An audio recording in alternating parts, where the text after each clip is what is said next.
వివేక్ వచ్చిన సంగతి చెప్పాడంటే ఆవిడ చేతిలో బుక్ ఎగిరిపోతుంది, గంభీర్యం చెదిరిపోతుంది, మొహంలో వెలుగు నవ్వు నిండిపోతాయి. ఆదిత్యలో హుషారు ఎక్కువైంది, చదువు మీద శ్రద్ధ పోయింది. పుస్తకం కుర్చీలో పెట్టేసి లేచాడు. అమ్మా, అంకుల్ వచ్చారు అన్నాడు. శిరీష పుస్తకంలోంచి తలెత్తి ఆదిత్య వైపు ఆశ్చర్యంగా చూసింది. ఏ అంకుల్? విస్మయంగా అడిగింది. ఇంకే అంకుల్, వివేక్ అంకుల్. ఎన్నడూ లేనిది ఇవాళ ఆదిత్యకి ఎందుకు ఇంత సంతోషం? వివేక్ని చూస్తూనే మొహం ముడుచుకునే ఆదిత్య ఇంత హుషారుగా అతని రాక గురించి తనకి చెప్తున్నాడేంటి? అయితే నీకేంటిరా, నీకెందుకు అంత సంతోషం? చిత్రంగా చూస్తూ అడిగింది. చాలా రోజులైంది కదమ్మా అంకుల్ వచ్చి, అందుకే. 10 రోజులు వివేక్ రాకపోతే ఆదిత్య అతడిని మిస్ అయ్యాడా? వివేక్ పట్ల ఆదిత్య మనసులో ఏదన్నా అనుబంధం, ఆత్మీయత, దగ్గరతనం ఏర్పడి ఉంటాయా? ఎంతైనా వాడు చిన్నవాడే, వాడికి తండ్రి ప్రేమ కావాలనిపిస్తుంది. అది వివేక్ దగ్గర లభిస్తుందన్న ఆశో, నమ్మకమో, లేకపోతే వివేక్ కోసం ఎందుకింతగా ఎదురు చూస్తాడు? వివేక్ని చూడగానే ఎందుకింతగా ఎగ్జైట్ అయ్యాడు? ఆదిత్యకి వివేక్ అంటే ఇష్టం లేదనే అభిప్రాయంతో ఇంతకాలం నుంచి వివేక్కి తనకి ఉన్న సంబంధం గురించి ఆదిత్య దగ్గర దాచింది. కేవలం వివేక్ తన స్నేహితుడిగానే ఆదిత్యకి చెప్పింది. అంటే ఆదిత్య ఆమె పెదవులు చిరునవ్వుతో ఇచ్చుకున్నాయి. ఎంతటి సుదినం! ఆదిత్యకి తాను చెప్పే అవసరం లేకుండా వాడంతటి వాడే జీవితంలోకి ఆహ్వానిస్తే అంతకన్నా తనకేం కావాలి? సందేహంగా చూస్తున్న ఆదిత్య వైపు ఆప్యాయంగా చూస్తూ దగ్గరికి రమ్మన్నట్టు తలాడించింది. ఆదిత్య సోఫా దగ్గరగా నడిచాడు. శిరీష సరిగా సర్దుకొని కూర్చుంటూ ఆదిత్య నుదుటి మీద జుట్టు సవరిస్తూ అడిగింది. అంకుల్ని మిస్ అయ్యావా? ఆదిత్య అవునన్నట్లు తలాడించాడు. నవ్వింది శిరీష. అప్పుడే సరిగ్గా కాలింగ్ బెల్ మోగింది. ఆదిత్య ఒక్కసారి శిరీషను చూసి తిరిగి తలుపు వైపు చూసి చటుక్కున ఆమె చేయి విడిపించుకొని ఒక్క పరుగుతో వెళ్ళి తలుపు గడియ తీశాడు. Hello uncle. నవ్వుతూ హలో చెప్తున్న ఆదిత్య వైపు విచిత్రంగా చూశాడు వివేక్. అతనికి కూడా తెలుసు తనంటే ఆదిత్యకి ఇష్టం లేదని. కానీ ఇవాళ లోపలికి నడుస్తూ ఎదురు వచ్చిన శిరీష వైపు ఆశ్చర్యంగా చూశాడు. హాయ్ విక్కీ. చేయి చాచి వివేక్ చేయందుకుంటూ అంది. ఆదిత్య నిన్ను బాగా మిస్ అయినట్టున్నాడు. అవునా? ఏం ఆదిత్య, నిజంగానా? ఆదిత్య వైపు చూశాడు వివేక్. ఆదిత్య తల వంచుకున్నాడు. ఏ ఆడపిల్లలా తల వంచుకుంటావే, ఇలా చూడు. చూపుడు వేలుతో ఆదిత్య గడ్డం ఎత్తి చూస్తూ అన్నాడు. నిజంగా నన్ను మిస్ అయ్యావా? ఆదిత్య పల్చగా నవ్వి అవునంకుల్, మీరు ఈ మధ్య రావడం లేదే, బోరుగా ఉంది మాకు అన్నాడు. మీకా? ఆదిత్యను శిరీషను మార్చి చిత్రంగా చూస్తూ అడిగాడు. శిరీష నవ్వుతూ అంది. ఉండదా మరి? ఇద్దరమే. వాడి దారిన వాడు చదువుకుంటాడు, నా దారిన నేను టీవీ ఆన్ చేసి చదువుకుంటూ ఉంటాను. ఇల్లులా లేదు, లైబ్రరీలా ఉంది. నువ్వు వస్తే కాస్త హడావిడిగా ఉంటుంది కదా. వివేక్ భుజాలు ఎగరేస్తూ అన్నాడు. ఓకే, అయితే రేపటి నుంచి రోజు వస్తాను, సరేనా? ఆదిత్య నవ్వాడు. వెళ్ళు నాన్న, వెళ్ళి చదువుకుంటావా? అంకుల్తో కాసేపు టైం స్పెండ్ చేస్తావా? అడిగింది శిరీష. చదువుకుంటాను. ఓ, మరి నాతో ఏదో మాట్లాడేసేవాడిలా మిస్ అయ్యానంటున్నావు అన్నాడు వివేక్. బాగుంది, నీతో వాడేం మాట్లాడతాడు? మనం మాట్లాడుకుంటూ ఉంటే వాడికి కాస్త హడావిడి కనిపిస్తుంది, కాస్త ప్రశాంతంగా చదువుకుంటాడు. నీకు సంగతి తెలుసా, ఇంట్లో మాట్లాడే వాళ్ళు ఉంటేనే ఏదన్నా పని చేయాలనిపిస్తుంది. పద ఫ్రెష్ అయ్యిరా, నేను కాఫీ తెస్తాను అంటూ శిరీష వంటగది వైపు నడిచింది. ఓకే మై బాయ్, వెళ్ళి చదువుకో. నీకెందుకు, నేను ఇవాళ మీ ఇళ్ళంతా సందడితో నింపేస్తాను, సరేనా? గోబీ కూల్ అంటూ బాత్రూమ్ వైపు వెళ్ళిపోయాడు వివేక్. ఆదిత్య తిరిగి బాల్కనీలోకి వెళ్ళిపోయి కుర్చీలో ఉన్న పుస్తకం తీసుకున్నాడు. అప్పుడే చేతిలో మంచినీళ్ళ గ్లాస్తో వచ్చిన శిరీష, చీకటి పడింది నాన్న, చలిగా కూడా ఉంది, నీ రూమ్లో చదువుకో వెళ్ళు అంది ఆదిత్యతో. అవును, అదే మంచిది. తన గదిలోకి వెళ్ళాక వాళ్ళిద్దరూ ఏం చేస్తారో కూడా చూడొచ్చు అనుకుంటూ సరేనమ్మా అంటూ పుస్తకం తీసుకొని గదిలోకి వెళ్ళిపోయాడు. వెనక నుంచి శిరీష స్వరం మళ్ళీ వినిపించింది. డిన్నర్ చేసేస్తావా? ఆకలిస్తుందా? ఆదిత్య గోడ గడియారం చూశాడు. 8 అవుతుంది. ఆకలి లేదమ్మా, కాసేపు అయ్యాక తింటాను. 8 అయిందిరా, ఎంత ఆకలిస్తే అంతే తిను, ఫోర్స్ చేయకు, తనకు ఆకలిస్తే తింటాడుగా అన్నాడు వివేక్.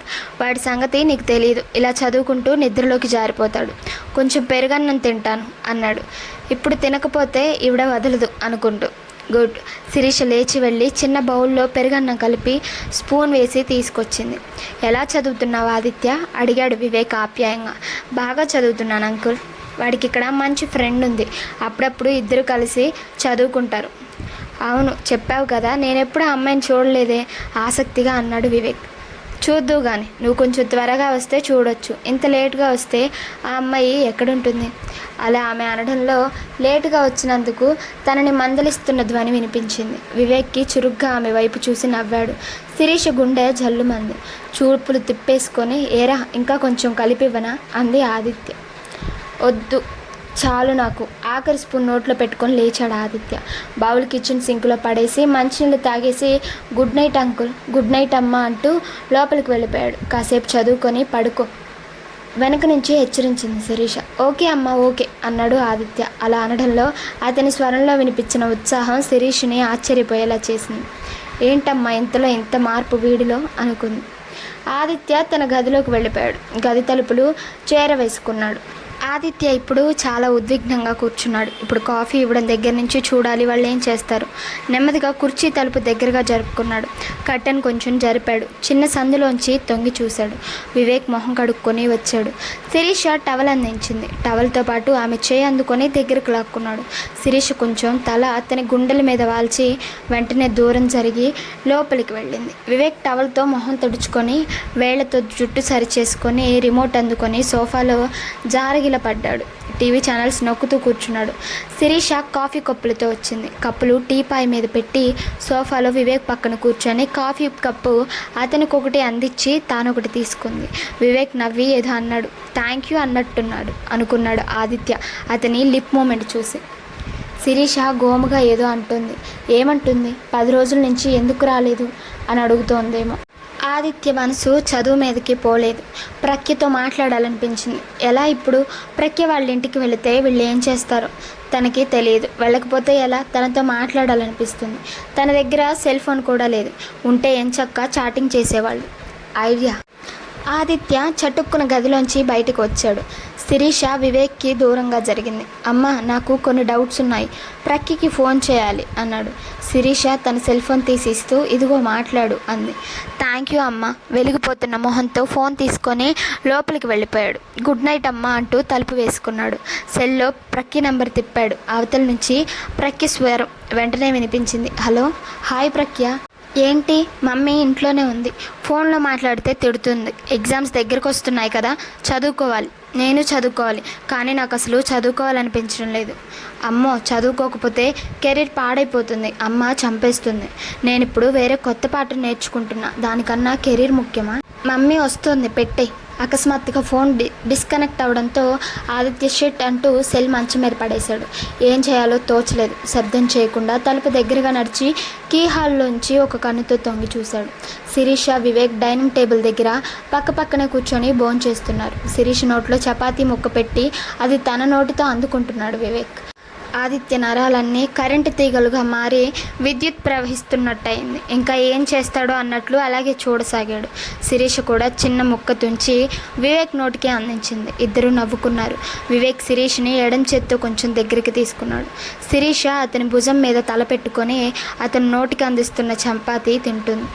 ఆదిత్య నిలబడలేనట్టు మంచం మీద వెల్లకిలా వాలిపోయాడు. అతనికి అమాంతం ప్రక్కి దగ్గరికి పరిగెత్తుకొని వెళ్ళి ఆమెను నిలువెల్లా నలిపేయాలనుంది. ఇంకా ఏదో వాళ్ళిద్దరూ బెడ్రూమ్లోకి వెళ్లే సమయం కోసం అసహనంగా ఎదురు చూడసాగాడు. అతనికి పిచ్చెక్కినట్టుగా ఉంది. ఏదో చేయాలి. ఏం చేయాలి? మంచం మీద వెర్రిగా దొరలసాగాడు. కాసేపట్లో హాల్లో లైట్లు ఆరిపోయాయి. శిరీష స్వరం తన గది దగ్గరగా వినిపించింది. ఆదిత్య పలకలేదు. పడుకున్నట్టున్నాడు అంటోంది శిరీష. వివేక్ స్వరం వినిపించలేదు. ఆదిత్య నిశ్శబ్దంగా ఉండిపోయాడు. కొన్ని క్షణాల్లో శిరీష గది తలుపు వేసిన శబ్దం వినిపించింది. ఆదిత్య ఆగలేదు. గబగబా రీడింగ్ టేబుల్ శిరీష గది వెంటి లెటర్ వైపు నెమ్మదిగా జరిపాడు.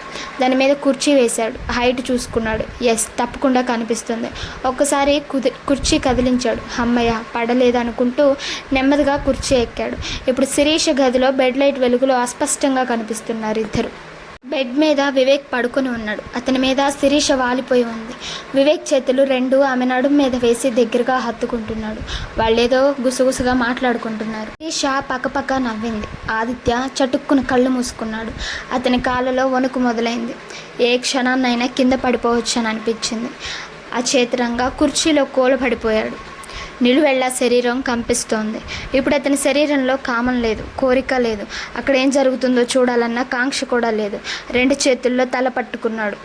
మెదడు మీద సుత్తితో కొడుతున్నట్టు, తన తల మీద పెద్ద బండ దడాన్ని పడినట్లు బరువుగా, నొప్పిగా అతని కళ్ళలో అప్రయత్నంగా నీళ్లు తిరిగాయి. కొన్ని నిమిషాల్లోనే ప్రవాహంలా కన్నీరు కారసాగింది. చూడకూడనిది ఏదో చూస్తున్నట్టు, తనేదో చేయరాని పాపం చేస్తున్నట్టు అనిపించసాగింది. అమ్మ, నిండుగా చీరతో కనిపించే అమ్మ, చిరునవ్వుతో తన్ని గుండెలకు హత్తుకునే అమ్మ. ఇప్పుడు ఆ గుండెలు చిచి. వివేక్ బ్లడీ. అమ్మని అలా తాకేస్తున్నాడు, అమ్మని నలిపేస్తున్నాడు, అమ్మని ఇష్టం వచ్చినట్టు ముట్టుకుంటున్నాడు, అమ్మ పక్కన పడుకున్నాడు. నో, అది నాన్న ప్లేస్. వివేక్ ఎవడి వివేక్? అమ్మ వాడికి ఎందుకు అంత చనువిచ్చింది? ఇంతకాలం అమ్మ తనది, తనకు మాత్రమే సొంతం అనుకున్నాడు. కానీ తనకు మాత్రమే సొంతమైన అమ్మని పరాయి వాడైన వివేక్ అంత సన్నిహితంగా ముట్టుకోవడం తట్టుకోలేకపోతున్నాడు. ఆపాదమస్తకం వణికి పోతుంటే నెమ్మదిగా కుర్చీ దిగాడు. కుర్చీ జరిగి శబ్దం అయింది. ఆదిత్యకి భయం వేసింది. నెమ్మదిగా కుర్చీ యథాస్థానంలో కుర్చీ జరిగి శబ్దం అయింది. ఆదిత్యకి భయం వేసింది. నేమ్మాడిగా కుర్చీ యథాస్థానంలో పెట్టేసి గపప్ చిప్గా మంచం మీద పడుకొని దుప్పటి కప్పుకున్నాడు. కొన్ని సెకండ్ల తర్వాత గది బయట నుంచి ఆది అని శిరీష స్వరం వినిపించింది. ఆదిత్య పలకలేదు. ఏమైంది? వివేక్ స్వరం. ఏమో, నిద్రలో కుర్చీ కానీ తన్నుంటాడు. చదువుకుంటూ కుర్చీ మంచం దగ్గరకు జరుపుకుంటాడు. అది మళ్ళీ పక్కన పెట్టాడు కదా, బద్ధకం. It's okay. అయినా అంత భయపడతావేంటి? వాడు పెద్దవాడవుతున్నాడు, చెప్పొచ్చు కదా. ఇంకా నయం. ఎలా చెప్పను? వదిలే. కుర్చీ చప్పుడైతే భయపడ్డాను, లేచాడేమో అని. పద, మంచినీళ్ళు ఇవ్వనా? మళ్ళీ నిశ్శబ్దం. ఆదిత్యకి నిద్ర పట్టలేదు. లేచి కూర్చున్నాడు. భయంగా ఉంది. ఒళ్ళంతా 104 డిగ్రీల జ్వరం వచ్చినట్టు సెగలు పొగలుగా ఉంది. చెవుల్లోంచి వెచ్చటి ఆవిరి, కళ్ళల్లో నీళ్లు ధారాపాతంగా కారుతున్నాయి. గొంతు ఎండిపోతున్నట్టుగా ఉంది. దాహంగా ఉంది. తను పడుకునేటప్పుడు వాటర్ బాటిల్ గదిలో పెట్టుకుంటాడు, కానీ ఇవాళ పెట్టుకోలేదు. బయటికి వెళ్ళాలంటే భయంగా ఉంది. ఆదిత్య అలాగే కూర్చున్నాడు. దాదాపు 15 నిమిషాలు గడిచాయి. దాహంతో గొంతు అరుచుకుపోతుంది. ఈ పాటికి వాళ్ళిద్దరూ నిద్రపోయి ఉండొచ్చేమో. ఆదిత్య నెమ్మదిగా మంచం దిగాడు. అంతకన్నా నెమ్మదిగా తలుపు తీసుకొని బయటికి వచ్చాడు. అంతా నిశ్శబ్దంగా ఉంది. ఫ్రిడ్జ్ దగ్గరగా నడిచి బాటిల్ తీసుకున్నాడు. తిరిగి నెమ్మదిగా ఫ్రిడ్జ్ డోర్ వేసేసి అడుగులో అడుగు వేసుకుంటూ గదివైపు నడిచిన వాడు ఒక క్షణం ఆగి వెనక్కి తిరిగాడు. 2-3 సెకండ్లు సందేహంతో ఆగి నెమ్మదిగా నడుస్తూ శిరీష గదివైపు నడిచాడు. అక్కడే కొన్ని క్షణాలు తచ్చాడి తిరిగి తన గదివైపు గబగబా నడిచి లోపలికి వెళ్ళిపోయాడు. తలుపులు వేసుకొని మంచం మీద వాలిపోయాడు. కానీ తెల్లవారుజామున 4 అయిందాకా ఆదిత్య కంటి మీద కునుకులేదు. మర్నాడు శిరీష మామూలుగానే 6ంటికి లేచి బ్రష్ చేసుకొని వివేక్కి కాఫీ కల్పించింది. వివేక్ కాఫీ తాగి వెళ్ళిపోయాడు. శిరీష తన రొటీన్లో పడింది. ఆమె స్నానం, పూజ అయిపోయి వంటగదిలోకి వెళ్ళింది. కిచెన్ ప్లాట్ఫామ్ మీద అలారం టైం పీప్ ఉంటుంది. అది చూడగానే ఆమె కనుబొమ్మలు ముడిపడ్డాయి.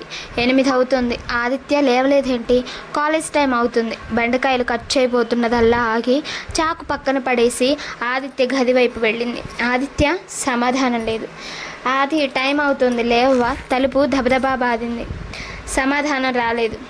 శిరీష కంగారుగా మళ్ళీ తలుపు బాధింది. కొన్ని క్షణాల్లో తలుపు తెరుచుకుంది. ఆదిత్య తూలిపోతూ వచ్చి తలుపు తీశాడు. ఏంట్రా, టైం ఎంత అయిందో తెలుసా? కోపంగా అనబోయిన శిరీష ఆదిత్య వాలకం చూసి కంగారుగా లోపలికి నడిచి పడబోతున్న ఆదిత్యను పట్టుకుంది. ఒళ్ళు మసిలిపోతుంది. అయ్యో ఆది, ఏమైందిరా? సడన్గా జ్వరం వచ్చిందేంటి? రాత్రంతా ఏసీ వేసుకున్నావా?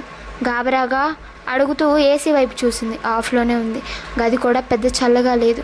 మరి వీడికి ఇంత హఠాత్తుగా ఇంత జ్వరం వచ్చిందేంటి? ఆలోచిస్తూనే ఆదిత్యను పొదవి పట్టుకొని మంచం దగ్గరగా నడిపించి మంచం మీద పడుకోబెట్టింది. తను మంచం చివర కూర్చొని ఆదిత్య నుదుటి మీద పడిన జుట్టు పైకి తోసి నుదురుగా మెడ మీద చేయి వేసి చూసింది. ఆమె మనసు ద్రోహించిపోయింది. ఆదిత్య కళ్ళ పక్క నుంచి నీళ్లు కారుతున్నాయి. శిరీష తనని ముట్టుకుంటే ఒంటి మీద ఏవో పురుగులు పాకుతున్నట్టుగా అనిపిస్తుంది. కానీ ఏం మాట్లాడే ఓపిక లేదు. నడిచే ఓపిక అస్సలే లేదు. ఇంతకాలం ఎంతో హాయిగా అనిపించినా ఆవిడ స్పర్శ ఇప్పుడు భరించలేనిదిగా అనిపిస్తుంది. కానీ ఆమెను దూరంగా పొమ్మని అనలేకపోతున్నాడు. అమ్మ, నా అమ్మ. ఇంకొకసారి వివేక్ అమ్మని ముట్టుకుంటే చేయి కోసేస్తాను. పళ్ళు పటపటా కొరికాడు. ఆ శబ్దానికి కంగారు పడింది. అయ్యో నా తండ్రి, ఇంత జ్వరం వచ్చిందేంటిరా? అసలే పరీక్షలు కూడాను. చలిగా ఉందా? బ్లాంకెట్ కప్పన వణికిపోతున్నావు అంటూ బ్లాంకెట్ కప్పింది. ఉండు టాబ్లెట్ తెస్తానంటూ లేవబోతున్న శిరీష్ చేయి గట్టిగా పట్టుకున్నాడు ఆదిత్య. ఏంటిరా, ఏమైంది నాన్న? ఆప్యాయత అనురాగం కురిపిస్తూ అడిగింది. అమ్మ, నాకు భయంగా ఉంది మాటలు కూడా తీసుకుంటూ అన్నాడు. ఎందుకురా, ఏమన్నా పేడకలు వచ్చాయా? ఎందుకు భయం? వాత్సల్యంతో చెంపలు నిమిరింది. లేదన్నట్టు తల ఊపాడు. రాత్రి నిద్ర పట్టలేదా? మరి నేను పడుకునేటప్పుడు పిలిస్తే లేవలేదే? అదిరిపడుతూ అడిగింది శిరీష. ఆదిత్యకి భయం వేసింది. అంటే తను నటించినట్టు అమ్మకి తెలిసిపోతుందేమో. సవరించుకుంటూ అన్నాడు. పడుకోగానే నిద్ర వచ్చింది, కానీ మధ్యలో మంచినీళ్ళ కోసం లేచాను, నిద్ర పట్టలేదు. శిరీష తేలిగ్గా ఊపిరి పీల్చుకుంటూ అంది. అందుకే చెప్పాను రాత్రి మరీ 9 కంటే పడుకోవద్దు అని.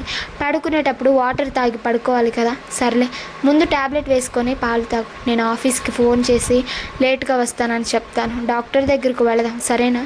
మృదువుగా అంటూ లేచి తన గదిలోకి వెళ్ళబోతూ ఆగి వెనక్కి తిరిగి స్థానభ్రంశం చెందిన టేబుల్ వైపు చూసింది. ఇదేంటి, టేబుల్ ఎందుకు జరిపావు? అడిగింది. అలా అడగడంలో టేబుల్ వెంటిలేటర్ దగ్గరగా ఉందన్న విషయం గమనించలేదు.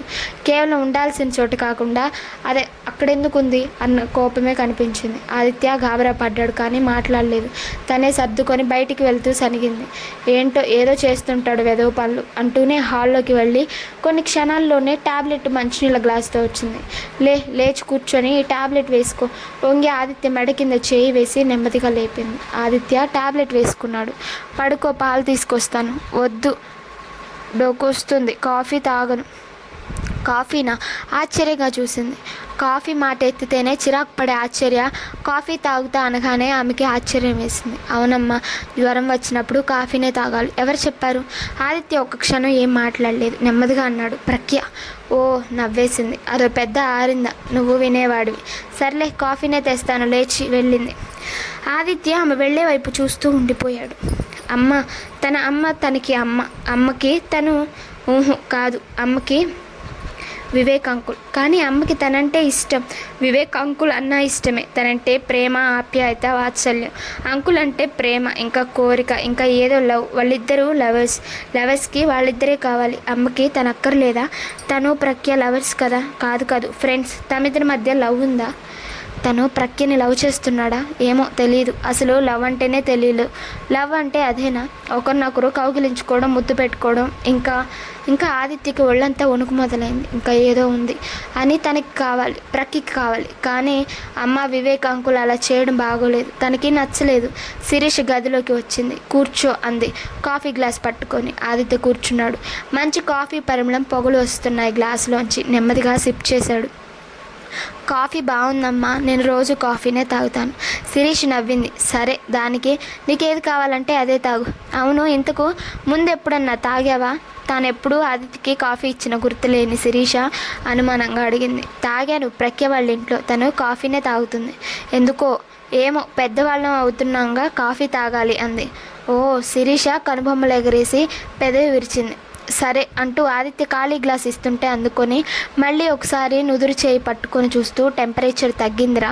రాత్రి దేనికో భయపడినట్లున్నావు. అవునా? లేక నిద్ర లేక అలా టెంపరేచర్ వచ్చినట్లుంది. ఇవాళ రెస్ట్ తీసుకో, రేపటికి ఫ్రెష్ అవుతావు. నేను వంట చేసి పెట్టి ఆఫీస్కి వెళ్ళనా? ప్రఖ్యను నీకు తోడుగా రమ్మని చెప్తాను అంటూ లేచింది. అదిరిపడ్డాడు ఆదిత్య. ఇప్పుడు ప్రఖ్యని కలవాలని లేదు. మనసంతా గందరగోళంగా ఉంది.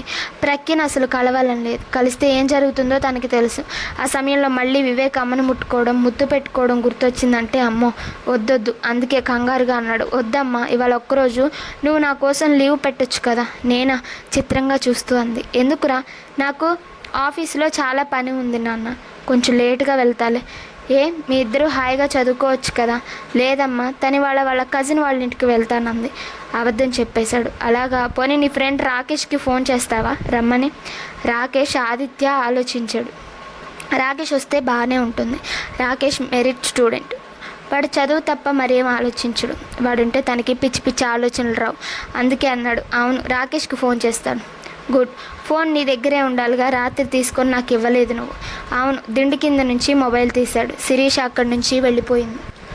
ఆదిత్య రాకేష్కి ఫోన్ చేశాడు. రాకేష్ 10 వస్తానన్నాడు. ఆదిత్య ఆ రోజు ఇంకా ప్రక్కిని కలవకూడదని నిశ్చయించుకున్నాడు. ఎందుకో తెలియని దిగులు కమ్మేసింది మనసు నిండా. తన ఆస్తులన్నీ ఎవరో కొట్టుకుపోతున్నట్టు, తనని ఒంటరిగా నిర్మానుష్యంగా ఉన్న ప్రదేశంలో వదిలేసినట్టు ఏదో భయంగా కూడా అనిపిస్తుంది. ఇన్నాళ్ళు ఆదిత్యకి చుట్టుపక్కల ఫ్లాట్స్లో వాళ్ళలా తనకో అక్కో చెల్లో తమ్ముడో ఉంటే బాగుండేదని, వాళ్ళ ఇళ్ళకి వస్తున్నట్టు నిత్యం చుట్టాలు స్నేహితులు వస్తూ పోతూ ఉండాలని అనిపిస్తుండేది. ఎప్పుడూ అమ్మ తాను ఇద్దరే ఉండడం ఏంటో అర్థం అవ్వక చికాకు కలుగుతుండేది. ఒంటరిగా బాల్కనీలో నిలబడి వచ్చి వెళ్తున్న స్నేహితులకి వీడ్కోలు పలుకుతున్న ఫ్లాట్స్ వాళ్ళని చూస్తూ దిగులుగా ఉండిపోయేవాడు. క్రమంగా ప్రక్కి స్నేహంతో తన జీవితంలోకి ఒక తోడు వచ్చిందని, తనకు స్నేహితురాలు దొరికిందని, ఆమెకు కూడా తనకిలాగే అమ్మ తప్ప ఎవరూ లేరని ఒక నిశ్చింత కలిగింది. నెమ్మదిగా ఆ స్నేహంలో ఒక ఆకర్షణ, ఒక ఉద్వేగం మొదలైంది. ప్రక్కి వాళ్ళ అమ్మ ప్రఖ్య తను ఇద్దరు నలుగురైన ఫీలింగ్తో ఏదో సెక్యూర్ భావన, కానీ అనుకోకుండా కలిగిన ఆలోచనలు, పొందిన అనుభూతులు, ఏదో కావాలన్న తపన, ఆరాటం, ఉద్వేగం తట్టుకోలేకపోతున్నాడు. వాటి నుంచి మళ్ళీ తను ఒంటరి అన్న భావన భూతుల్లా భయపెడుతుంది. తను ప్రఖ్య కలిసి ఎంజాయ్ చేస్తారు. ఆ తర్వాత ప్రఖ్య ఇక్కడి నుండి వెళ్ళిపోతేనే తనకెవరుంటారు? అమ్మ, వివేక్ అంకుల్ని ఒకవేళ పెళ్లి చేసుకుంటే తనేమనాలి? ఎక్కడికి వెళ్ళాలి? అంకుల్ తనని అమ్మ దగ్గర ఉండనిస్తాడా? ఆదిత్యకి ఆలోచనలతో తలనొప్పి మొదలైంది. అప్రయత్నంగా కళ్ళు మూసుకున్నాడు. త్వరలోనే అతనికి నిద్ర పట్టింది. ఈ లోపల శిరీష వంట పూర్తి చేసి రెడీ అయ్యి తను బ్రేక్ఫాస్ట్ చేసి క్యారేజీ సర్దుకొని కూర్చుంది. ఆదిత్య నిద్రపోతున్నాడని డిస్టర్బ్ చేయకుండా అతను లేచిందాకా ఎదురు చూసింది. కానీ ఆదిత్య లేవలేదు. ఈలోగా రాకేష్ రావడంతో రెడీగా ఉంచిన ఇడ్లీ, చట్నీ, నెయ్యి వంటకాలన్నీ చూపించి, వాడు లేచాక మీరిద్దరూ బ్రేక్ఫాస్ట్ చేయండిరా, బియ్యం కడిగి కుక్కర్లో పెట్టాను, భోంచేసే ముందు స్టవ్ వెలిగించుకోండి, వేడిగా ఉంటుంది, సరేనా? నేను వెళ్ళనా? వాడిని కాస్త చూసుకోరా, ఏదన్నా కావాలంటే నాకు కాల్ చేయి అంటూ రాకేష్కి అప్పగింతలు పెట్టి తన ఆఫీస్కి బయలుదేరింది. రాకేష్ ఆదిత్య లేచిందాక లెక్కలు చేసుకుంటూ కూర్చున్నాడు. 10:30కి ఆదిత్య లేచాడు. రాకేష్ని చూడగానే మొహం నిండా సంతోషం నిండిపోయింది. హాయ్ అంటూ పలకరించాడు. నువ్వు బ్రష్ చేసుకోరా, ఆంటీ బ్రేక్ఫాస్ట్ రెడీగా పెట్టి వెళ్ళారు, ఇద్దరం తిందాం అన్నాడు రాకేష్. ఓకే, నాకు కూడా ఆకలిస్తుందంటూ ఆదిత్య లేచాడు. మంచం దిగుతుంటే బాగా నీరసంగా అనిపించింది. అలాగే లేచి బాత్రూంలోకి వెళ్ళిపోయాడు. ఆవేళ శిరీష్ ఆఫీస్ నుంచి వచ్చిందాకా రాకేష్ తోటే గడిపేశాడు ఆదిత్య. శిరీష వచ్చాక రాకేష్ వెళ్ళిపోయాడు. ఆ రోజు ఏమనుకుందో శిరీష ఆదిత్యతోటే గడిపింది. డిన్నర్ కూడా ఇద్దరూ కలిసి చేశారు. ఆ రోజు మొదటిసారిగా ఆదిత్యకి చాలా చాలా సంతోషంగా అనిపించింది. అమ్మకి నేనంటే ఇష్టం, అమ్మ నాది అనుకున్నాడు. ఈసారి మాత్రం వివేక్ అంకుల్ వస్తే తన విముఖత ప్రకటించాలి అని నిర్ణయించుకున్నాడు. త్వరలోనే వివేక్ని ఆ ఇంటికి రాకుండా చేయడం కోసం ప్లాన్ చేస్తూ పడుకున్నాడు. ఆ రాత్రి దాదాపు వారం రోజులు గడిచాయి. ఈ వారం రోజులు ప్రక్కిని కలవాలని ఉన్నా ఆమెను తప్పించుకు తిరగసాగాడు ఆదిత్య. ప్రక్కి కూడా ఏం చదువుతో 2-3 సార్లు ఫోన్ చేసింది. కానీ పెద్దగా అతడు ఎందుకు రావడం లేదని తెలుసుకునే ప్రయత్నం చేయలేదు. అది కొదొక ఆదిత్య కోపానికి కారణమైంది. పైగా అతను వివేక్ ఆ ఇంటికి రాకుండా, ఒకవేళ వచ్చినా కాఫీ తాగి వెళ్ళిపోవాల్సిందే కానీ తన తల్లితో అంత చనువుగా ఉండకూడదని, అందుకు తీవ్రమైన తన వ్యతిరేకతని వ్యక్తం చేయడానికి ఎదురు చూస్తున్నాడు. కాకపోతే ఆదిత్య పరీక్షలు దగ్గరకు వస్తున్నాయని శిరీష్ కూడా వివేక్ని రావద్దని చెప్పింది. కాకపోతే ప్రఖ్య ఆదిత్య కలిసి ఎందుకు చదువుకోవడం లేదో ఆమెకు అర్థం కాలేదు. అదే అడిగింది. రేపు పరీక్షనగా ఆ రాత్రి ఆదిత్యని, ఏమైందిరా, మీరిద్దరూ దెబ్బలాడుకున్నారా? ఎందుకని? తాను మన ఇంటికి రావడం లేదు, నువ్వు వెళ్ళడం లేదు. ఆదిత్య కాసేపు మాట్లాడలేదు. తర్వాత అన్నాడు, ఆంటీ కూడా మన ఇంటికి రావడం లేదే, మీరిద్దరూ దెబ్బలాడుకున్నారా అనుకోని ఆ ప్రశ్నకి ఒక క్షణం బెత్తరిపోయినా తర్వాత నవ్వేసి అంది శిరీష. ఆంటీ బాగా బిజీగా ఉందట, నేను కాల్ చేశాను అన్నట్టు తను రావడం బాగా లేట్ అవుతుందని తన ఫ్రెండ్ వాళ్ళ ఇంట్లో ప్రఖ్యను దింపుతున్నానంది. బహుశా అందుకే రావడం లేదేమో ప్రఖ్య, అప్పుడే గుర్తొచ్చినట్లు అంది. ఓ అదే అనుకున్నాడు ఆదిత్య. కనీసం తనకి చెప్పి వెళ్ళొచ్చుగా, అంటే కెరియర్ పాడైపోతుందని పరీక్షల మీద కాన్సన్ట్రేట్ చేసిందన్నమాట. ఏం లేదు అంటూ అక్కడి నుంచి లేచి తన గదిలోకి వెళ్ళిపోయాడు. మళ్ళీ వెంటనే వెనక్కి వచ్చి నీ మొబైల్ ఇవ్వు, తనకి కాల్ చేసి బెస్ట్ ఆఫ్ లక్ చెప్తాను అన్నాడు. శిరీష మొబైల్ ఇచ్చింది. అది తీసుకొని గదిలోకి వెళ్ళిపోయాడు. ప్రక్కి నెంబర్ కలిపాడు. కాలవెరీ అంటూ రింగ్ టోన్ వినిపించింది. దాదాపు పాట పూర్తి అవుతుండగా ప్రఖ్య ఫోన్ లిఫ్ట్ చేసింది. ప్రఖ్య పిలిచాడు. ఆది హాయ్, ఏంటి ఏమైపోయావు హుషారుగా అడిగింది. నువ్వెక్కడికి వెళ్ళావు అడిగాడు. నేనెక్కడికి వెళ్ళలేదు, నిన్నటిదాకా నీకోసం ఎదురు చూశాను. ఇవాళే మమ్మీ ఫ్రెండ్ ఇంట్లో దింపింది నన్ను. మరి నాకెందుకు కాల్ చేయలేదు? నా దగ్గర ఫోన్ లేదు, మమ్మీ తీసుకెళ్ళిపోయిందిగా ఆఫీస్కి. అయినా నువ్వెందుకు రావడం లేదు? ఊరికి ఎగ్జామ్ కదా అని. అవును, నేను అందుకే. నీకు సంగతి తెలుసా, మమ్మీ DVD ప్లేయర్లో మనం చూసిన సినిమా DVD చూసి పరీక్షల ముందు సినిమాలు చూస్తున్నారా, రేపటి నుంచి మీ ఇద్దరు కలిసి చదువుకోవద్దంటూ తిట్టింది. అవునా గాడ్, ఎలా చూసింది? ఆ రోజు మనం మమ్మీ వచ్చిందని ఆ DVD రిమూవ్ చేయకుండా అలాగే వదిలేసాం కదా. మరునాడు తన ఆఫీస్ CD ఏదో చూడడానికి ఓపెన్ చేసి DVD చూసింది. ఇది ఎందుకు ఇక్కడ వచ్చింది అని అడిగింది. నేను అబద్ధం చెప్పలేను, అందుకే చెప్పాను. మనకి బోర్ కొట్టి మూవీ చూసామని. చెప్పకుండా ఉండాల్సిందేమో. ఏమో, నాకు మమ్మీతో ఏది కూడా అబద్ధం చెప్పడం చేత కాదు. ఇంకా ఏమన్నారా ఆంటీ? ఏం లేదు, పరీక్షల ముందు సినిమాలు చూడడం ఏంటి? ఆదిత్య నిన్నిలా ఎంకరేజ్ చేయకూడదు, అంటే తనకి సినిమా పిచ్చి ఉందన్నమాట. నేను శిరీష్తో మాట్లాడుతాను, నువ్వు రేపటి నుంచి ఒక్కదానివే చదువుకో అని క్లాస్ పీకింది. మీ మమ్మీతో ఏం చెప్పలేదా? ఏమో తెలీదు, అమ్మ నాతో ఏం అనలేదు. అయితే మమ్మీ బిజీగా ఉందిలే, బహుశా చెప్పుండదు. అవును, బాగా చదువుతున్నావా? పర్వాలేదు. ఆ రోజు ఏ రోజు? అదే మనం మూవీ చూసిన రోజు అంకుల్ వచ్చారా? లేదు, 2 రోజుల తర్వాత వచ్చారు. నువ్వు చూసావా? ఆమె స్వరంలో బీడియం సిగ్గు స్పష్టంగా తెలుస్తున్నాయి. లేదు, నాకు నచ్చలేదు. ఏం నచ్చలేదు? అంకుల్ మా అమ్మనే ముద్దు పెట్టుకోవడం. ఏ అమ్మ నాది. ప్రఖ్య ఏం మాట్లాడలేదు. ఆదిత్య మళ్ళీ అన్నాడు. ప్రఖ్య, అంకుల్ మా ఇంటికి రావడం నాకు ఇష్టం లేదు. నేను ప్రొటెక్ట్ చేస్తున్నాను, కానీ నా ఎగ్జామ్స్ దాకా రాకపోవచ్చు. ఆ తర్వాత కూడా రానివ్వను. తప్పు కదా అది, పాపం ఆంటీ ఫ్రెండ్ కదా, నీకు తెలియదులే. సరే, కానీ నాకు నిన్ను చూడాలనుంది. ఎగ్జామ్స్ అయిందాకా నేను ఇక్కడే ఉండాలి. అందుకే ఈ ఫోన్ కూడా మమ్మీ ఇచ్చేసింది. బాగా చదువుకో, అది కెరీర్ ఇంపార్టెంట్. ఎగ్జామ్స్ అయ్యాక మనం ఎక్కడికన్నా వెళదామా? ఎక్కడికి? ఆలోచిద్దాం. మన అమ్మలకి చెప్పొద్దు. ఎక్కడికన్నా వెళ్ళి ఎంజాయ్ చేద్దాం. కానీ ఎలా? నీకేం తెలియదుగా. నాకు అన్నీ తెలుసు. తెలుసా? ఎలా? గాబరా కుతూహలం కలిసిన స్వరంతో అడిగింది. చెప్తాలే తర్వాత, మళ్ళీ ఇప్పుడంతా గుర్తు చేయకు. చదువు మీద కాన్సన్ట్రేట్ చేయలేను. వీడియో నచ్చినట్లయితే లైక్ చేసి సబ్స్క్రైబ్ చేసుకోండి.